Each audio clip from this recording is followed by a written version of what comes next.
I want to talk about something which is so vital in life. It is what is referred to as the bedrock of society.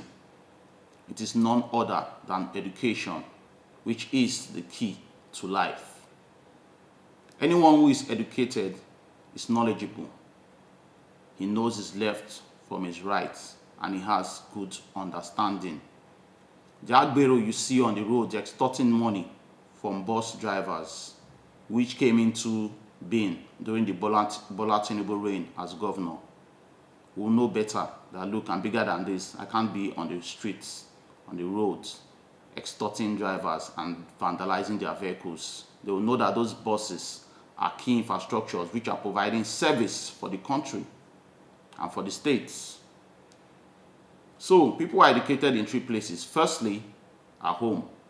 Then secondly, they are educated by the environment, what they see, what they perceive in the environment. And thirdly, they are educated in schools.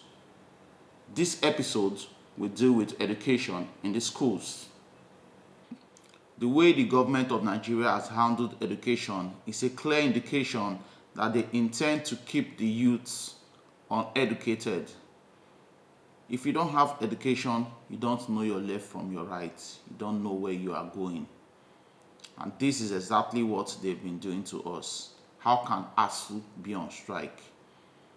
And some people will blame the teachers, the lecturers. You can't blame them. They are also victims. How can they be working and they are not being paid? Money that government have been owing them for years. They just keep giving them lip service.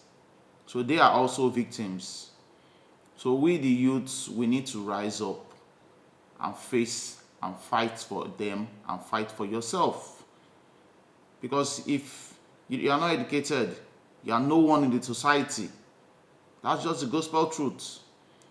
And now, primary school education, it's handled by the local governments. A lot of people don't know this. Your local government has a council office just in the vicinity. You need to march there and demand for quality education. Teachers are not being paid. There are no benches in the school. There are no desks. Sometimes they don't even have writing equipment. Local government is supposed to provide all of that. So please, let's know our rights as citizens of Nigeria. We have state secondary schools and state universities. That is supposed to be handled by the state government. We have federal government colleges and we have federal government universities. That is also supposed to be handled by the federal government of Nigeria. When you don't have infrastructure, when teachers are not being paid, we don't just sit down. We need to start standing up for our rights and demand. We have to make demand from the government. It is our rights. They need to provide education for us. What is the future and the hope for the youths of tomorrow if they are not educated? That's the reason you see these old men in their 70s. They are still ruling over us decades and decades. This trend continues. We need to change the narrative in Nigeria. It is imperative that we do so. See our teachers, they are being treated anyhow. They all are suffering from low morale, very, very low morale. And you won't blame them. When you see a teacher whose salary, he cannot buy a car, at the end or in his 35-year service, he cannot buy a car. Why is that so? A couple of years ago, we changed our system to the British system. We started calling it grade 1, grade 2, and all that. We used to have GS1, GS2, GS3, SS1, SS2, SS3. We have no originality in our school system. We just copy what the white man is doing. Okay, now, why don't you copy their good ethics? They pay their teachers well. Their teachers have high morale. Why don't you copy those? We're not doing that. When the national budget comes out, they budget little money for education. This is wrong. Singapore is a country that has no natural resources. What the government did was that they invested in the people. They invested in human resources. Today, Singapore is first 10 in the world. Then Nigeria, who is supposed to be a giant of Africa and has everything, has nothing. In our school system, we are not teaching the children history. Why won't we teach history? They need to know where they are coming from.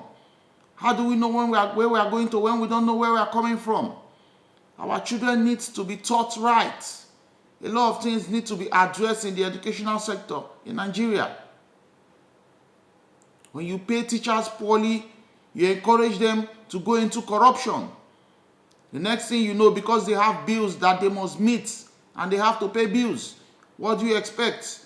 They start setting exams, and a few students who fail, they would collect money and allow them pass. That is the genesis of all this. In time past, this never happened in Nigeria. This was not the case in the 90s. This was not the case in the 80s. This was not the case in the 70s. Even if at all there were cases like that, it was very, very minimal. But now it has now become a norm. It's now a culture in society. Students can decide not to read. They know how, once we have money, we can bribe our way through. How do we get back to where we were before? How do we do that?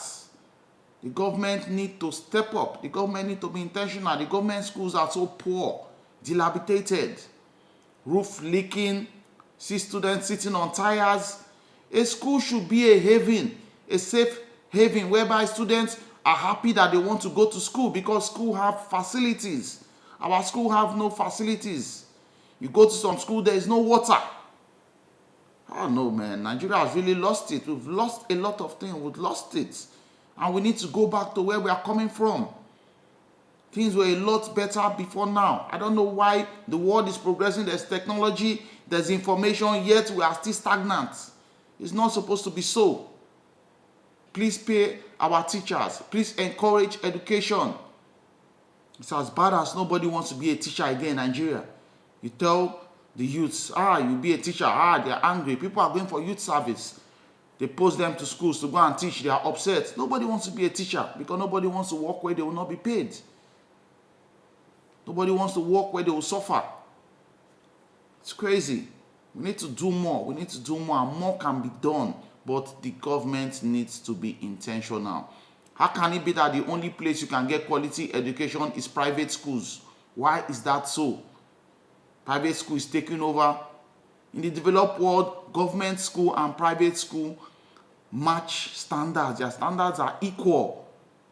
They match up to each other. Their standards are equal. They compete against each other. But here our government schools are like, nothing to write home about. How can you go to a school and no. We're really suffering in this country.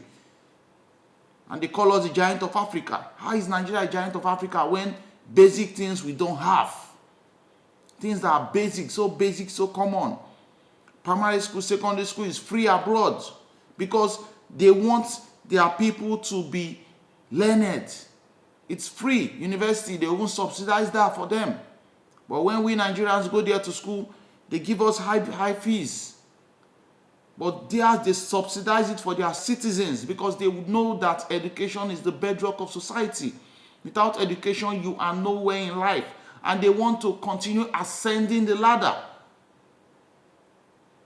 whereby our government wants us to keep going down. What rubbish is that? We're already down, and we're still going down further. Why? We need educated people in Nigeria, because only educated people can take us out of the mess we are.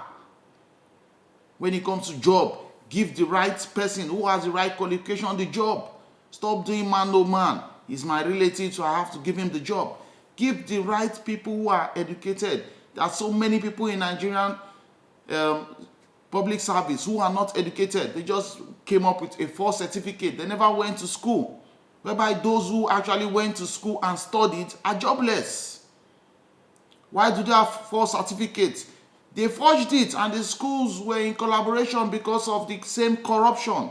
When people are not motivated and when people are not paid, the next thing is crime. Crime will keep rising. All these are crimes. Crimes against humanity, crimes against Nigeria. The government is not thinking of tomorrow. Every government is thinking sustainable development. What will tomorrow be like? What will tomorrow for my children be like? What will tomorrow for my children be like? You have to start thinking about that. If you're not thinking sustainable development, then what is life worth living for? What are we going to leave for our children's children? What legacy are we leaving? Education is a legacy that our government should have in mind that the legacy I'm leaving behind education. Educational system must never be neglected.